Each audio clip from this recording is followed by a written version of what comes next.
उस बाप से पूछिए अगर दर्द क्या होता है, उस माँ से पूछिए ना आप। मैं पत्रकार हूँ ठीक है, लेकिन उसके माँ से पूछिए, उसके बाप से पूछिए कि पंकज का दर्द क्या होता है। माँ बाप का इकलौता है, मैं भी माँ बाप का इकलौता हूँ, ऐसा नहीं है। लेकिन रहा सवाल, अगर हम नहीं बोलेंगे, आप नहीं बोलेंगे, पब्लिक नहीं बोलेगी, तो कौन बोलेगी? पब्लिक। उसके बाप का दर्द, उसके माँ का दर्द कोई बयान नहीं कर सकता है। एकलौता था वो।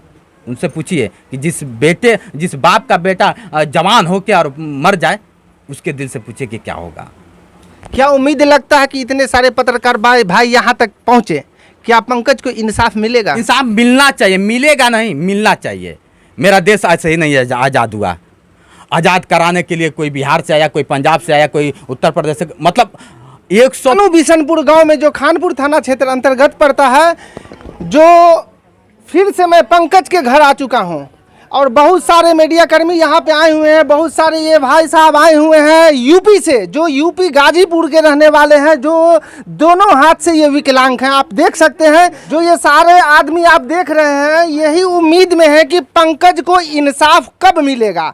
क्या इसी के कारण है पंकज को इंसाफ कर? सबसे पहले सर आपका नाम जानना चाहेंगे। मेरा नाम जितेंद्र सिंह पड़ेगा, जितेंद्र दिव्यांग में लिखता हूँ। सच्चाई ये है कि इंसाफ, जिस इंसाफ की आप बात कर रहे हैं, तो इंसाफ आज वो तराजू बन गया है कि आंखों पे पट्टी है। दूसरी चीज़ अगर देखा जाए, आज आए दिन मैं बिहार में देखता हूँ, मैं बिहार का, हालांकि बिहार के लोगों से बहुत एक लगाव है और बिहार का मैं ऋणी हूँ। आज जो कुछ हूँ मैं बिहार के दम पे हूँ, तो कहीं ना कहीं लगता है कि बिहार में आए दिन ऐसी घटनाएं घटती है, तो निंदा है। जितेंद्र इसकी निंदा करता है। सर ये पंकज वाला मैटर 2 मिनट के बाद आपसे हम मुद्दा रखते हैं।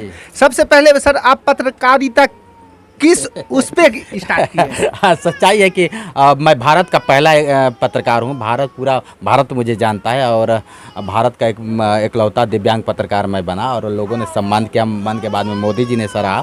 तो पत्रकारिता देखिए एक लोकतंत्र का चौथा स्तंभ है। मैं नौकरी भी किया, पढ़ाई भी किया, बहुत अच्छा लगा। लेकिन कहते हैं लोग ना कि अगर आप कुछ कर नहीं सकते हैं तो चल सकते हैं, चल नहीं सकते हैं तो लिख सकते हैं, लिख नहीं सकते हैं तो बोल सकते हैं। जितेंद्र तीनों काम करता है, चलता भी है, लिखता भी है, बोलता भी है। और यही नहीं, बहुत कुछ करने का मतलब यह है कि कुछ करके गुजरना है। ऐसे नहीं कि मतलब मैं आया हूँ इस धरती पे, मैं जानवर तो हूँ नहीं कि मैं खाऊंगा और सो जाऊंगा। जितेंद्र कहता है कि सभी लोग इतिहास लिखेंगे, मैं भूगोल लिख कर नहीं गया, तो आप देखिएगा। तो अच्छा है और आप लोगों का सहयोग है। मैं ये नहीं कहूँगा कि अकेले मैं बढ़ गया हूँ, पूरा भारत मुझे जानता है, 120 देश मुझे देखता है। तो कहीं ना कहीं आप लोग का सहयोग है। और ऐसे मुद्दे पे जहाँ जिसकी इंसाफ की बात कर रहे हैं, इंसाफ आप जैसे लोग, हमारे जैसे लोग, इनके जैसे लोग, उनके जैसे लोग इंसाफ दिला पाते हैं, नहीं तो फिर इंसाफ नहीं मिलता। सर ये दोनों हाथ से विकलांग हैं, फिर आप किस तरह इतना लंबा सफ़र करके आप यूपी से यहाँ तक पहुँचे? और दूसरी सवाल ये भी उठता है कि आपसे सारा काम संभव हो जाता है पत्रकारिता का? मन के हारे हार, मन के जीते जीत होता है। दूसरी चीज़, मैं दिव्यांग नहीं हूँ। लगता है लोगों को, अगर मैं जिस दिन कह दूंगा कि मैं दिव्यांग हूँ, क्योंकि घटना दुर्घटना किसी के साथ हो सकती है, तो मेरे माँ बाप को कलंक होगा। आज माँ बाप को गर्व होता है कि मैंने एक शेर पैदा किया है जो जहाँ जाता है दहाड़ता है। और एक अजीब है। तो पत्रकारिता बोलना एक अलग चीज़ है और सौभाग्य है। कहीं ना कहीं माँ बाप का ये देन है। और माँ बाप पावर, मेरी पब्लिक और परिवार दोनों पावर है। अगर ये लोग ना रहता तो जितेंद्र को कोई समझ नहीं पाता। विकलांग होकर के भी सर पत्रकारिता में आप किस तरीके शामिल हुए और आपको क्या मन में लगा कि हम पत्रकारिता की ही करेंगे? मन की बात नहीं है। आईने के सामने सभी लोग अपने आप को हीरो हैं। जितेंद्र भी हीरो था, क्या बात कर रहे हैं आप? अब दूसरी चीज, आईना कभी झूठ नहीं बोलता है। आप व्हाइटे पहने हुए तो व्हाइटे दिखाएगा, इसकी औकात नहीं है कि रेड दिखा दे। क्या समझ रहे हैं आप?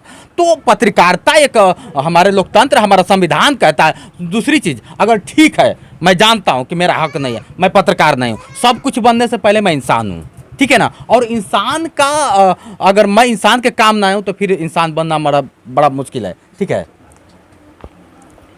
तो इस तरह से बहुत काफ़ी, मतलब इस तरह से मैंने किया है। आप भी जानते हैं, अगर कहीं आप जानते हैं तो मेरे वीडियो के माध्यम से जानते हैं। जी। कि आपने मेरा वीडियो देखा कि नहीं जितेंद्र है, एक जितेंद्र हैं, आज तक आपकी उम्र हमें लगता है कि 50 वर्ष होगा, 50 वर्ष के बता नहीं दीजिए किस टेलीफोन पे किस टेलीविजन पे ऐसा पत्रकार मिला है, कहीं देखे हैं आपको पत्रकार? जी नहीं। मैंने भारत को हिला के रख दिया, भारत को पूरे हिला के रख दिया पत्रकारिता में, तो ये कहीं ना कहीं आप लोग का सहयोग रहा। सर दहाड़ने की बात कहें कि मेरी माँ ने शेर जैसा बेटा पाला है, दहाड़ेगा, क्या पंकज को इंसाफ दिलाने के लिए आप यूपी से यहाँ तक सर पहुँचे हैं? अच्छा ये बताइए, पंकज मेरा हितैषी कोई वो नहीं है, जी नहीं। ना पंकज मेरा रिश्तेदार है। उसके दर्द को जान करके आप यहाँ तक आए। पंकज मेरा रिश्तेदार नहीं है, पंकज मेरा रिश्तेदार नहीं। हम मैं ये जानता हूँ कि पंकज भारत का नागरिक है और मैं भी भारत का नागरिक हूँ, और पंकज जैसे नौजवान के साथ अगर कहीं ना कहीं घटना दुर्घटना होती है तो मैं निंदा करता हूँ, और बिहार के सरकार को मैं निंदा करता हूँ कि अब तक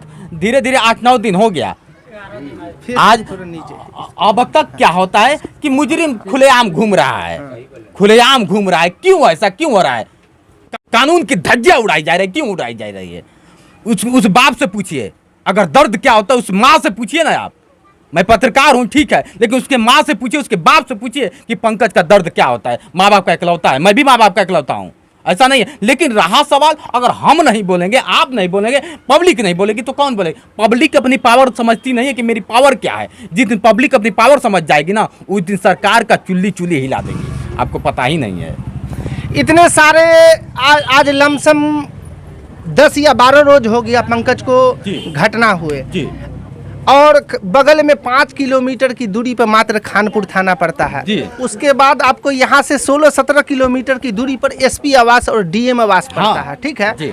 अभी तक किसी तरीके का कार्रवाई नहीं हो रहा है। जो लमसम बिहार के सारे पत्रकार यहाँ पे इकट्ठा हुए, और परसों यहाँ से राष्ट्रीय अध्यक्ष पप्पू यादव जी भी यहाँ से आए, पूरे परिवार से मिले हैं, सारी बात की हम, मगर पुलिस प्रशासन पे अभी तक इसका कोई असर नहीं पहुंचेगा। कारण क्या है कि यहाँ देखिए, पुलिस प्रशासन, आप जैसे आपका काम है उठाना, मुद्दे को उठाना, तो तक उसको दिखाना, आपका सिर्फ इतना ही। आप हथकड़ी नहीं लगा सकते हैं, हथकड़ी लगाना पुलिस का काम है।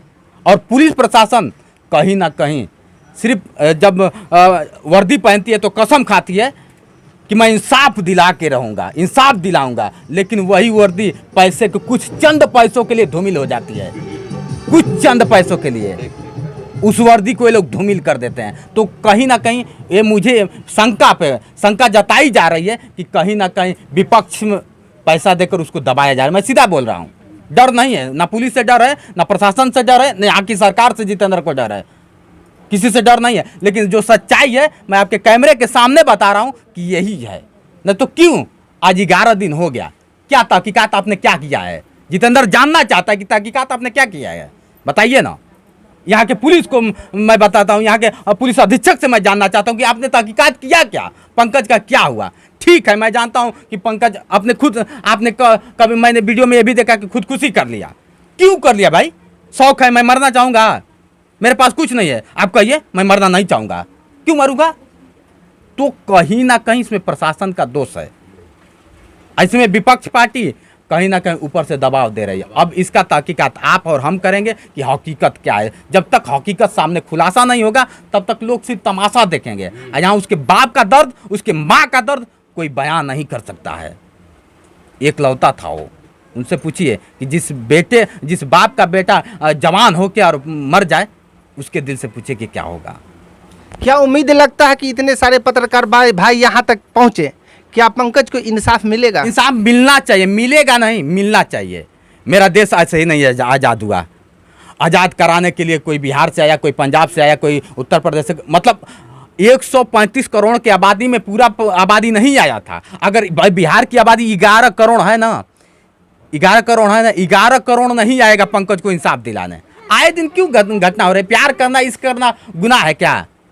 है गुनाह है? उसने गुनाह कर दिया। अभी अररिया का मामला, मैं गया था, अररिया में भी गया था, यही मामला। गुनाह है सर, गुनाह है इतना कि गरीब घर का कोई भी बच्चा प्यार नहीं कर सकता है अमीर बाप की बेटी से। क्यों? क्यों? तो वो मौत के घाट उतार दिया। नहीं ठीक है, लेकिन मौत के घाट उठाए तो इंसाफ तो देखिए, गरीब हो चाहे अमीर हो, प्यार गरीब अमीर नहीं देखता है। अगर गरीबी सर नहीं देखा जाता तो पंकज की हत्या नहीं की जाती। लड़की को क्यों दबाया जाए? लड़की को एक तरफ कर दीजिए ना, लड़की आ जाए यहाँ पे तुरंत उगल देगी। लड़की को तो सर हम देखे कि इतना प्रेशर में है, और लड़की का जो फर्स्ट मैसेज आया था 9:05 में कि पंकज की तुम हमारे से क्यों बात नहीं करते। दूसरा मैसेज करती है कि दीदी पंकज मोबाइल रिसीव नहीं करता है। आप मैसेज देख सकते हैं। और जितने सारे आप वीडियो देखे होंगे अभी तक, जो लड़की हर एक वीडियो में अपना बयान कुछ न कुछ चेंजिंग ला रही है। वो सेम मैं बताना, और अब वो अपनी बहन दिलखुश यादव को एक मुद्दा मोहरा बना दिया। अब कम वो बयान दे रही है, दिलखुश यादव अब सारा बयान यहाँ पे देखिए, पहली चीज तो जातीयता है।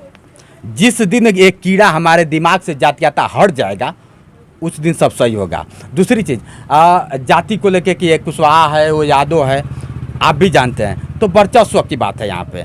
अब बिहार में जातीयता खत्म नहीं हो सकता है, इसलिए पिछड़ा बिहार है, इसलिए पिछड़ा बिहार है। भारत का अगर देखा जाए तो सबसे छोटा राज्य पंजाब है, लेकिन बिहार के हमें लग रहा है कि 80% लोग बिहार में, पंजाब में होंगे। क्यों है, क्यों नहीं बिहार में ही रह जाते हैं? कारण यही है सर कि मन से जो है, यहाँ से दिमाग से, पढ़े लिखे हैं। मैं ये नहीं कहता कि बिहार के लोग बिहार के लोग बहुत अच्छे, राजेंद्र प्रसाद जी यहीं से हैं, ऐसे तमाम महापुरुष यहाँ से जिसकी हम परिकल्पना नहीं कर सकते हैं। सलाम करता हूँ, हमारे पूर्वज अगर देखा जाए, हमारे गुरु जी से लगते, गुरु गोविंद सिंह यहीं से हैं, इसी बिहार से है ना। तो बिहार की मिट्टी को मैं सलाम करता हूँ। मैं पैदा बिहार से हूँ, अगर गुरु गोविंद सिंह यहाँ से हैं तो मैं यहीं से हूँ। भले ही मैं पंजाब रहता हूँ, उत्तर प्रदेश अलग बात है, लेकिन कहीं ना कहीं मेरी डोर यहीं है, इसलिए मैं चल के आता हूँ। शायद उनका देन है कि मैं चल के आता हूँ। तो इंसाफ दिलाने के लिए हर जगह जाता हूँ। आप जानते होंगे ज़्यादा वीडियो तर मेरा बिहार से ही होता है, बहुत कम पंजाब देखते होंगे, बहुत कम उत्तर प्रदेश आप देखते होंगे। तो ये इंसाफ की घड़ी है, और इंसाफ में हम सबको साथ होना पड़ेगा, पूरे गांव को साथ होना पड़ेगा। देखिए हकीकत क्या है, ना आप जानते हैं ना हम जानते हैं। अब कोई लड़का अपने माँ बाप से पूछ के प्यार नहीं करता है किसी लड़की से, ना लड़की करती है किसी के। प्यार सभी लोग करते हैं, प्यार करना गुनाह नहीं है। हाँ, लेकिन प्यार में जान ले लेना, संविधान ये नहीं कहता कि किसी का आप जान ले लीजिए। अगर आप पकड़ते हैं, आप जानते हैं, तो आप पुलिस प्रशासन को दीजिए ना, कानून है ना कि नहीं है। कई धाराएं हैं जिसके अनुसार आप कार्य कर सकते हैं, लेकिन यहाँ तो लोग खुद अपनी धारा, यहाँ मौत नाम का कोई वो नहीं है।